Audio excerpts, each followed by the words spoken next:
Salam alaikum, bienvenue sur cette nouvelle vidéo. Alors aujourd'hui, on va parler de la dernière étape concernant votre démarche d'études en France.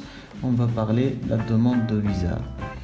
Je vais vous montrer ce qu'il faut faire, ce qu'il faut absolument éviter dans votre dossier. Je vais vous montrer les principaux astuces pour décrocher votre visa. Donc avant de commencer, n'oubliez pas de vous abonner à ma chaîne et d'activer la cloche de notification pour recevoir des notifications sur les vidéos à venir.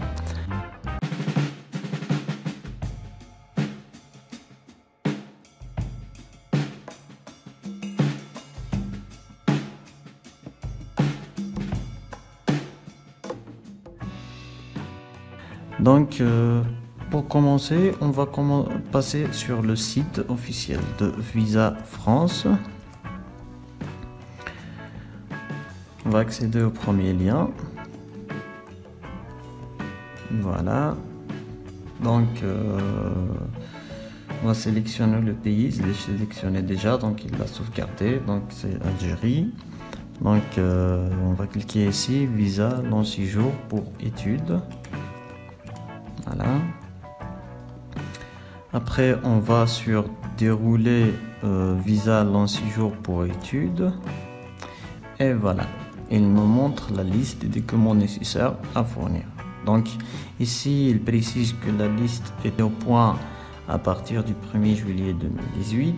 Les justificatifs nécessaires au dépôt de demande de visa long séjour type D pour études a été modifié en Algérie. Donc, en 1er juillet 2018, il est toujours valable. Donc, comme premier point, un formulaire de long séjour rempli depuis France Visa, daté et signé. Donc le formulaire sur ce site doit être rempli plutôt sur ce site. Donc vous devez remplir créer un compte et remplir le formulaire en ligne, il imprimer et ensuite le signer. Donc je vais mettre une vidéo après pour vous montrer comment faire, comment remplir ce formulaire. Comme deuxième point, donc vous aurez besoin de 2 photos d'identité en norme OACI.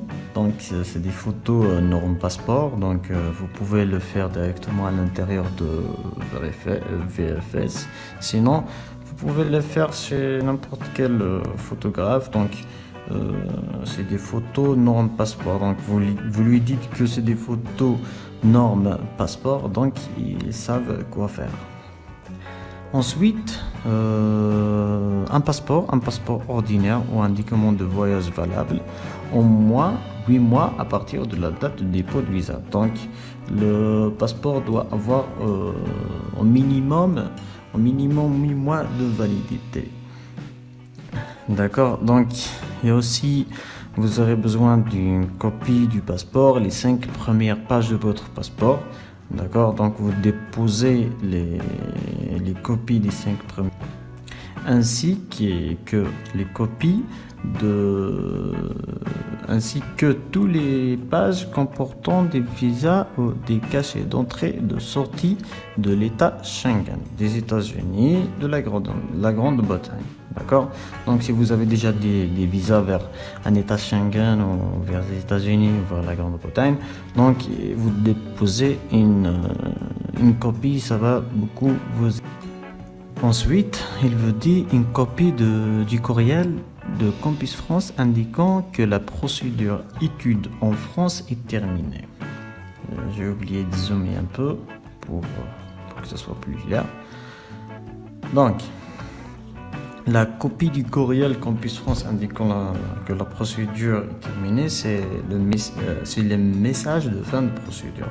C'est un message que vous allez recevoir après avoir reçu la préinscription.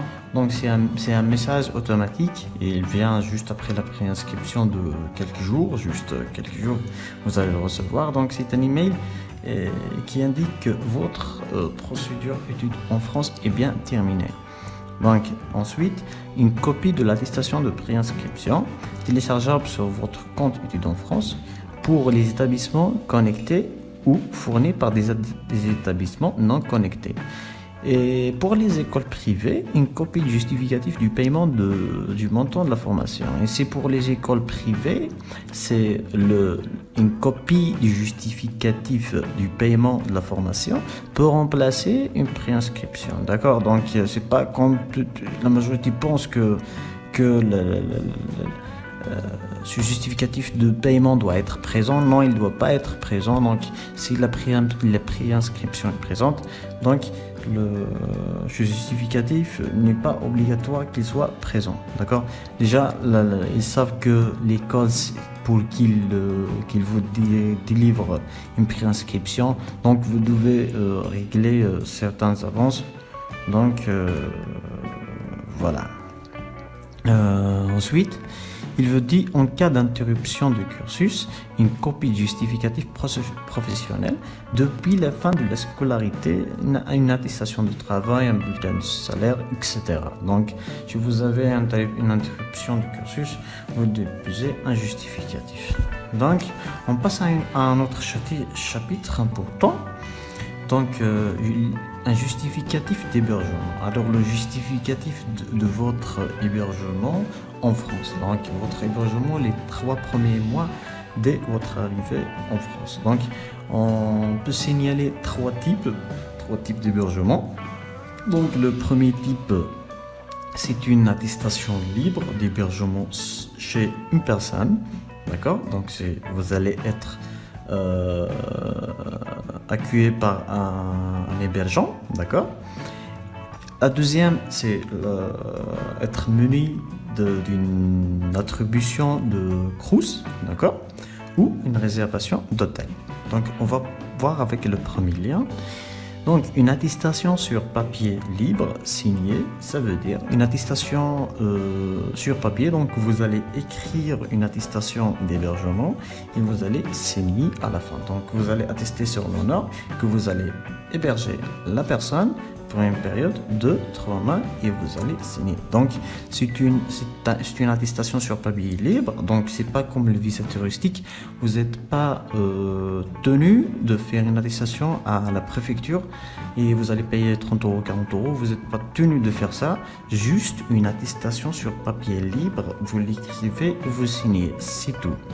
Donc, une attestation sur papier libre signée par le futur hébergeant accompagné d'une copie de sa pièce d'identité. D'accord? Donc, titre séjour, pièce d'identité, c'est là une carte de résidence algérienne, un passeport, une pièce d'identité, plutôt un titre séjour pour les étudiants, les travailleurs, etc. Une copie du justificatif de domicile de 3 mois. D'accord? Une facture EDF par exemple, de gaz, une facture mobile de téléphone ou l'avis d'imposition, ici 2017 puisque c'est l'année d'avant, donc le formulaire était mis en 2018, donc ça serait pour nous, ça serait l'avis d'imposition de 2019, d'accord, ou la taxe foncière 2019. Et aussi une copie du bail locatif, si c'est une location, ou un titre de propriété, d'accord, si c'est sa propre maison, donc vous avez besoin d'un titre de propriété, d'accord. Avant de continuer, j'ai failli oublier des conditions très importantes par rapport au logement de l'hébergeur. Alors, avant de déposer votre hébergement, vous vérifiez que la distance entre le logement de l'hébergeur et l'université ne dépasse pas les 40 km. D'accord? Et la deuxième condition concerne la superficie du logement. Donc, la superficie du logement doit être égale ou supérieure à 18 mètres carrés. Donc, c'est des paramètres très importants à prendre en considération avant de déposer son hébergement. Et le deuxième, j'ai dit, donc une demande d'attribution d'un logement auprès du Crous. D'accord? Donc si vous avez une demande du Crous acceptée, là vous déposez avec la demande du Crous, vous n'avez pas besoin d'une attestation d'hébergement.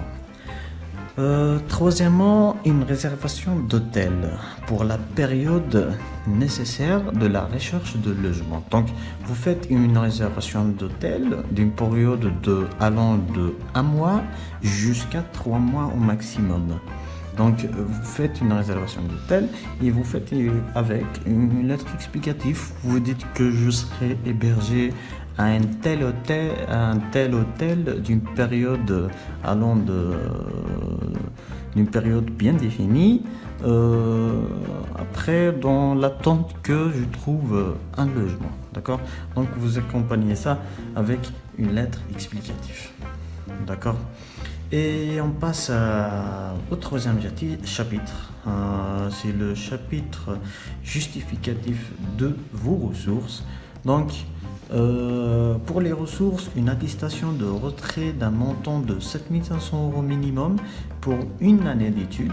La mise à disposition d'un logement gratuit justifie par une attestation d'hébergement peut être estimée à la moitié de la ressource exigée. Et si, comme je conseille toujours mes clients, je conseille fortement que vous faites une attestation de retrait de 7 500 € et vous évitez cette histoire-là de logement gratuit parce que les conditions d'être logé dans un logement gratuit sont très très complexes. Donc, il vaut mieux éviter. Vous faites un hébergement d'une période de 3 mois. Un hébergement d'une période de 3 mois. Après, vous expliquez que vous allez chercher votre propre logement. Donc, il vaut mieux être muni d'une attestation de retrait de 7 500 € minimum. Donc, et d'éviter d'autres complications. Donc, si vous êtes boursier, là, c'est des cas un peu exceptionnels. Donc, l'attestation de bourse indiquant le montant et la durée de la bourse à attribuer. Donc, tant qu'étudiant, donc vous avez besoin absolument d'avoir un garant. Donc, un garant qui va justifier vos ressources. D'accord? Donc, c'est le garant qui va justifier cette somme-là. Donc, en tant qu'étudiant, vous ne pouvez pas disposer d'une telle somme. Donc, sauf si vous travaillez, vous avez quelques années de travail. Donc, vous pouvez justifier vos ressources par vos propres moyens. Donc, mais ici, vous devez avoir un garant. Donc, on se trouve dans deux cas. Si votre garant réside en Algérie ou votre garant réside en France. Donc, on va commencer par le premier. Donc, pour les deux garants, plutôt pour l'un des garants, pour le garant résidant en Algérie, donc vous aurez besoin d'une attestation de prise en charge du garant, d'accord? Vous écrivez une attestation de prise en charge et il sera signé par le garant. Donc, une copie de pièce d'identité du garant, d'accord? Une lettre explicative sur votre lien avec le garant, d'accord? Si le garant n'est pas de votre famille, n'est pas inscrit dans la fiche familiale de votre père, donc vous devez justifier le lien. Donc,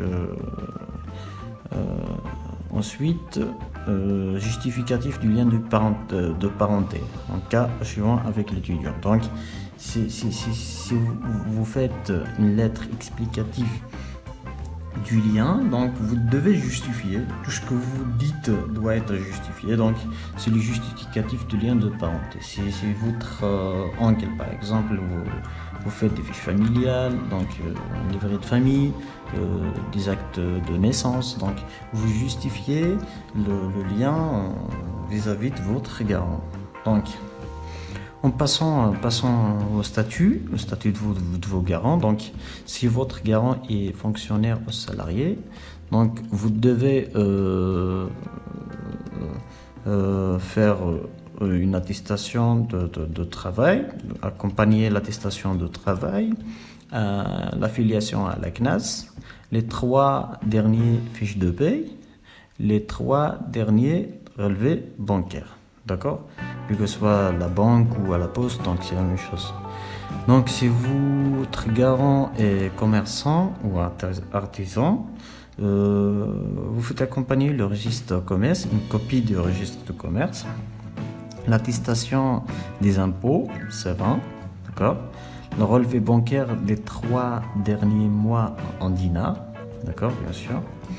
Donc si votre garant est agriculteur, pardon, fiche signalétique, bien sûr, donc relevé bancaire des 3 derniers mois en dinars.